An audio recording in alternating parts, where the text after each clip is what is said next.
Open kitchen. Good morning everyone. আজকের video ক্লিপিংগুলো একটু অন্যভাবে নেওয়া স্টার্ট করেছিলাম। আর শুরুটা এইভাবে করেছি মানে শেষটাও এইভাবেই করতে হলো। সকাল সকাল পুজোটা দিয়েই আজকের দিনটা স্টার্ট করেছিলাম। আর যে দিনটা এইভাবে শুরু করি, দিনটা ভীষণ পজিটিভ ভাবে কাটাতে পারি। আর এই যে আমাদের বাড়ির নতুন একটা জায়গায় সকালগুলো শুরু করতে সত্যিই ভীষণ ভালো লাগে। ও তোমাদের তো বলাই হয়নি, সেদিনকে কিছু রিপোর্ট করতে দিয়েছিলাম, সেগুলো দেখাতেই রেগুলার চেকআপে ডক্টরের কাছে ছুটে গেছিলাম। জায়গাটা আমার ভীষণ চেনা, কিছু বছর আগে এই জায়গাটায় অনেকটা সময় কাটিয়েছি। তবে সব রিপোর্ট গুলো দেখে ডক্টর মেডিসিন তো প্রেসক্রাইব করেছিলেন, তবে আমার যেটা সবার আগে দরকার সেটা হলো একটা হেলদি লাইফস্টাইল। আর হ্যাঁ, তোমরা ডক্টরকে কিভাবে যোগাযোগ করবে জানতে চেয়েছিলে, এই যে নাম্বারটা দিয়ে দিলাম। তবে কি বলতো, ছোট্ট বেবিকে নিয়ে প্রপার লাইফস্টাইল মেনটেন করা ভীষণ কঠিন একটা ব্যাপার। আর আমি এখন যে সময়ের মধ্যে দিয়ে যাচ্ছি, নতুন করে কি বা বলি বলো। সকালগুলো আমার ভীষণ ব্যস্ততার মধ্যে দিয়ে কাটে, তবে যেদিন মেহুর স্কুল ছুটি থাকে সেদিন একটু অন্যভাবেই কাটে। তোমাকে নাকি আমি কিচ্ছু দিই না, তোমার জন্য অর্ডারই করি না। বলো এবার কিছু। এটা বাবা গত বছরের কোনো একটা কিছু গিফট মনে হয়। অ্যাকচুয়ালি কোনো রকম কোনো অকেশন ছাড়া গিফট পেতে কিন্তু ভীষণ ভালো লাগে। ওই আমি মাঝে মধ্যে ওবির জন্য দু একটা জিনিস অর্ডার করি। আর এই যে নিজের সংসারের জন্যও কিছু অর্ডার করে নিয়েছি। তবে আমাদের মধ্যেই খুনসুটি তো চলতেই থাকে। রিসেন্টলি মা কিছু আচার করেছে আর আচার পাঠিয়েছে, আর আচার করার জন্য আমাকে কিছু কুল পাঠিয়েছে, আচার কিন্তু রাখা আমি হয়। সময়ের অভাবে সেটা করে আচার উঠতে করবো, পারিনি। আচার। তবে আচারগুলো রাখার জন্য এই জারগুলো অর্ডার করেছিলাম, সেইগুলো হঠাৎ সকালবেলায় এসে হাজির। আর এদিকে আমি তো আমার গাছ বাড়ানোর জন্য সমস্ত রকমের পরিকল্পনা আগে থেকেই করে রেখেছি, যেটা এখন করছি আর এই কি। দেখো আমাদের ছাদ বাগানে নতুন কিছু সদস্যদের অ্যাড করলাম। আর এইগুলো হচ্ছে গিয়ে তোমার হ্যাঙ্গিং পট। এই দিক দিয়ে ঝোলাবো বলে তোমাদের আগের ভিডিওতে দেখিয়েছিলাম। এই দেখো কি তুমি নেবে, আচ্ছা ধরে থাকো, আমাকে দেবে এক একটা করে। এখন ধরো মানে আমি গাছটার নাম তো তোমাকে বলতে পারছি না, তোমাদের যদি কারোর জানা থাকে তোমরা বলো। আমি নার্সারিতে জিজ্ঞাসা করলাম, আমাকে তারাও বলতে পারেনি, কিন্তু আমার গাছটা ভীষণ ভালো লেগেছে বলে আমি নিয়ে চলে এসেছি। ফুল দেবে বললো, সুন্দর দেখতে ফুল। Thank you. হ্যাঁ দেবো তো সোনা। এবার যেটা ব্যাপার সেটা হলো, শুধু গাছ লাগালেই তো হবে না, খাবার দাবার তো দিতে হবে। তাদেরকে ঠিকঠাক মতো যত্ন করতে হবে, ঠিক বাচ্চার মতো একদম। আমরা আমাদের বেবিদের যেভাবে যত্ন করি গাছেদেরও সেরকম করতে হবে। গাছ এমন একটা জিনিস, অ্যাকচুয়ালি প্রকৃতি এমন একটা জিনিস যে প্রকৃতিকে ভালোবাসলে প্রকৃতি তার 10 গুণ ভালোবাসা আমাদের ফিরিয়ে দেয়, তাই না? আমার মেয়ের অবস্থা দেখো, আমি এখানে গোছাচ্ছি আর ওখানে সবকিছু গুছিয়ে গুছিয়ে আরো সুন্দর করে রাখছে। বাবা এই দেখ, আমার জবার না ভীষণ শখ, মানে অনেক রকম ভ্যারাইটি জবা থাকবে আমার বাগানে। আমার ভীষণ ভালো লাগে। এটা দেখো লাল রঙের, পুরো একদম থাবা জবা যাকে বলে। এটা কি? এটা ও আচ্ছা, এটা রেড। এটা রেড। এই দেখো গরম আসছে, সেই কথা মাথায় রেখে একদম কিচেন টেবিলের পাশেই রেখেছি পুদিনা পাতা গাছ। মানে এখান থেকে পুদিনা পাতা তুলবো আর শরবত খাবো। আহ কি শান্তি। আচ্ছা ঠিক আছে, তুমি কি আজকেই খেতে চাও? আর কি খাবে আজকে বলো? পুদিনা পাতা তো খাবে, কিন্তু দুপুরে আজকে কি রান্না করব? কি মাছ রান্না করব তোমার জন্য? হ্যাঁ বাবা বলছিল কি না, তুমি তো আমাকে মিরিন মাছ দিওনি। ও কালকে বাবা বলেছিল, কিন্তু আমি ইলিশ মাছ দিইনি। আজকে পাক্কা দেব, ঠিক আছে? তবে ইলিশ মাছ, আচ্ছা শরবতও দেবো। তবে ইলিশ মাছ রান্না করার আগে আমার গাছের খাবারের কথাটা বলে দিই। এই দেখো আমি এখানে গাছ। না, সবজির খোসা দিয়ে আগে স্টার্ট করে নিই। আগে আমরা যে ফলগুলো খাই আর ঠাকুরকে প্রসাদ হিসেবে যে ফলগুলো দিই, সেইগুলোর খোসাগুলো এই জলের মধ্যে রেখে দিয়েছি। এবার এইগুলো একটু একটু করে গাছের গোড়ায় সব দিয়ে দেবো। এটা কিন্তু গাছের ভীষণ ভালো একটা খাবার। হ্যালো, তো welcome to my open kitchen. আজকে কিন্তু ফার্স্ট টাইম আমি এই কড়াইটাতে রান্না করবো, স্পেশালি মেহুর ইলিশ মাছ রান্না করার জন্য। তাই তো খুশি তুমি? Hi fi. দেখো এখানে সর্ষে, পোস্ত, লবণ, হলুদ আর কাঁচা লঙ্কা দিয়ে এবার এটা ব্লেন্ডারে ব্লেন্ড করে নিয়েছি। মেহু তুমি কি রান্না শিখছো? হ্যাঁ, ও বাচ্চারা না কাজ করতে ভীষণ ভালোবাসে, কারণ জানে তো বড়রা বলবে না না করতে হবে না। দেখবো বড় হলে কেমন মাকে হেল্প করিস। এটাকে ভালো করে ছেঁকে নিলে একদম মানে অনুষ্ঠান বাড়িতে যেরকম ইলিশ মাছ খাই, ইলিশ সর্ষে, ঠিক সে। মেয়েও কিন্তু খুব ইলিশ লাভার, জানো কি? এটা বলো না মা। কোনটা? কি বলবো না? তুমি ইলিশ লাভার বলবো না? হ্যাঁ কেন? তোমাকে না দিয়ে আমি কন্যা খেয়েছিলাম। কবে? এখন বলিসনি তো। কন্নিক ছিল নাকি পাতা দিয়ে তোর এই করা ছিল, কি বলে, শরবত করে দিয়েছিলাম তোকে। শরবত ও শরবতটাকে করনি? ধরে থাকো। ও বাঁচলো। মামা ঝাল আচ্ছা ঠিক আছে, দেবো না। রাখতে দেও না ঠিক আছে, দেবো না। হয়েছে মা শাক শাক হয়েছে মা বলা প্রথমে এইটা দিয়ে নিলাম ইলিশ মাছের সর্ষের তেল। দুটো কাঁচা লঙ্কা চিড়ে দিতে পারো বা এভাবে ভেঙেও দিতে পারো। আর একটু লবণ দিয়ে দেবো। তোমরা এখান থেকে চিনি ছোট্ট অল্প একটু দিয়ে দাও, এর মধ্যে ছড়িয়ে দাও।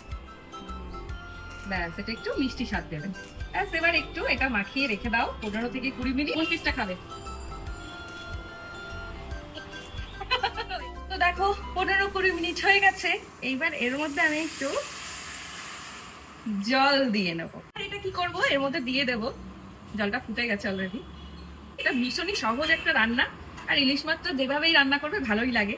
আর এই সর্ষে ইলিশটা খেতে আমাদের বাড়ির সবাই ভীষণ ভালোবাসে। এবার এটাকে কিছুক্ষণ ভাপে হতে দিতে হবে। এবার একটা ঢাকা দিয়ে দেবো সিমে রেখে। খানিকক্ষণ এভাবে ঢাকা থাক, তারপরে আমার রান্না রেডি। কিন্তু এই টাইমটুকু নষ্ট করা যাবে না, প্রায় 10 থেকে 15 মিনিট লাগবে রান্নাটা হতে। তো কি করব, এই টাইমটুকু আমি একটু আমার নিজের কেয়ারটা করে নেবো। তো চলো, ততক্ষণে মাছটা রান্না হতে হতে আমি একটু সেলফ কেয়ার করে নিই। এদিকে আমার হেয়ার কেয়ার করতে করতে আমার রান্না কিন্তু কমপ্লিট। তাহলে টাইম ম্যানেজমেন্টটা দারুণ হলো, বলো? পারফেক্ট। রান্না তো আমার কমপ্লিট। এইবার কালারটা কেমন এসেছে দেখো। ব্যাস, গরম গরম সর্ষে ইলিশ রেডি। এবার শুধু এটা গরম ভাতের সাথে খাওয়ার অপেক্ষা। হ্যাঁ হয়েছে না হ্যাঁ, তোমার জন্যই তো রান্না করেছি, তা না হলে হয়? কে খাবে এটা? এটা না কোনটা কোনটা কোনটা দেবো তাহলে? কোনটা, এইটা? তাহলে না, এইটা কাটা তো। খেয়ে বলো আগে কেমন হয়েছে। ভালো তুমি তো এখনো খাওইনি।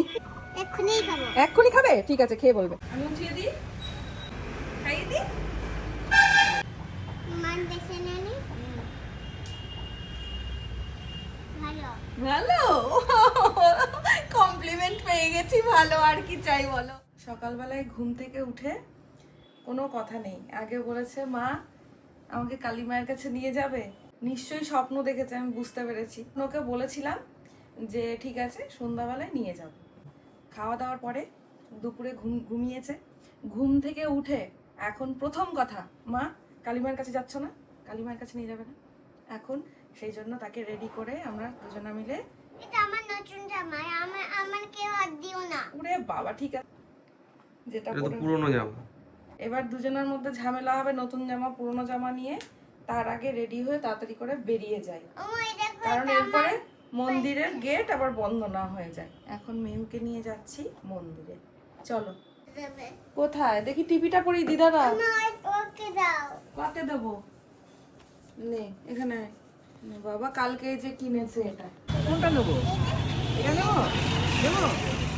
আর এই যে বাচ্চাদের তো আবদার, মামু মিমিদের দেখলে বাড়ির সামনে এইগুলো বসেছিল, আর এইগুলো দেখে মেহু নেবে।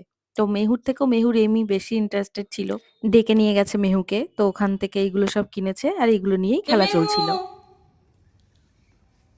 মেহু, সুনাই দে রা হ্যায়, বেহরা নেই হু মে। একভাবে দেখছে আলুগুলো। একটু গুদগুদি দে, গুদগুদি দে।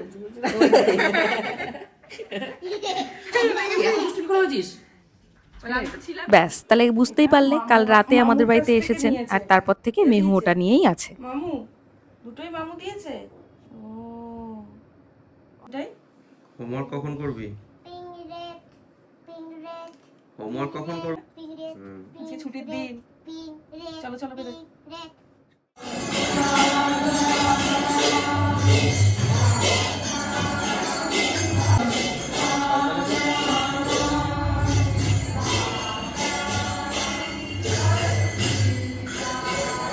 কিছু কিছু জায়গা এমন হয় না যেখানে গেলেই মনটা খারাপ থাকলেও ভালো হয়ে যায়, মনটা অশান্ত থাকলেও শান্ত হয়ে যায়। তো এখানে আমরা মাঝে মধ্যেই চলে আসি। সময় কত তাড়াতাড়ি চলে যায় দেখেছো? যাকে নিয়ে আমি একটা টাইমে এখানে আসতাম আর শিখিয়েছি যে এইভাবে প্রণাম করতে হয়, সে আজকে আমাকে বলছে মা তুমিও প্রণাম করো। সময় বয়ে যায় নিজের ছন্দে, বড়দের কাছ থেকে ছোটরা শেখে, আর এক সময় সেই ছোটরাই বড়দের নতুন করে শেখাতে চায়। এইভাবেই চলতে থাকে শেখা আর শেখানোর পথ। ছোট থেকেই মেহুকে পার্কের সাথে সাথে মন্দিরেও নিয়ে যাই। এতে ও যেমন খেলাধুলা করে আনন্দ পায়, তেমনি ছোটবেলা থেকেই ঠাকুরের প্রতি একটা বিশ্বাস আর ভক্তির বীজও ওর মনে ধীরে ধীরে জন্ম নিচ্ছে। এটা হলো আমাদের কৃষ্ণনগরের সিদ্ধেশ্বর পাশেরই কালীমার মন্দির। মাঝে মধ্যেই আমরা তিনজনা এখানে চলে আসি। তাহলে বেশ কিছুটা সময় আমরা কাটিয়ে ফেললাম তিনজনা মিলে।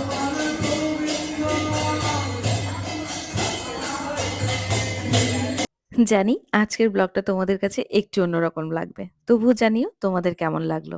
মাঝে মধ্যে সবকিছু একটু ভিন্ন স্বাদের পেতে আর নিতে অনেকটাই ভালো লাগে কিন্তু। তাই তোমরাও জানিও তোমাদের কেমন লাগলো। মেহু, খাও খাও হয়েছে, ঘুরু ঘুরু হয়েছে, মায়ের সাথে দেখা হয়েছে, বাবা একটা কি কিনেছে আমাদের জন্য, সেটা তো দিল না আমাদের। দাদা বাবা এটা কোথায় গেল এই ফুলটা? ফিরতি পথে হঠাৎ ফুলের দোকান দেখে অভি দেখলাম দাঁড়িয়ে পড়লো। আর দেখলাম আমাদের দুজনার জন্য দুটো গোলাপও নিয়ে নিল। তবে সেটা হাতে করে দিতে ভুলে গেছে। তাই মেহুর আর আমার একটু অভিমানী হয়েছে বটে। ও বাবা, হয় এটা একটু বাবাকে দিয়ে আসো না ফোনটা। আমি রান্না করছি, আমি যাব না।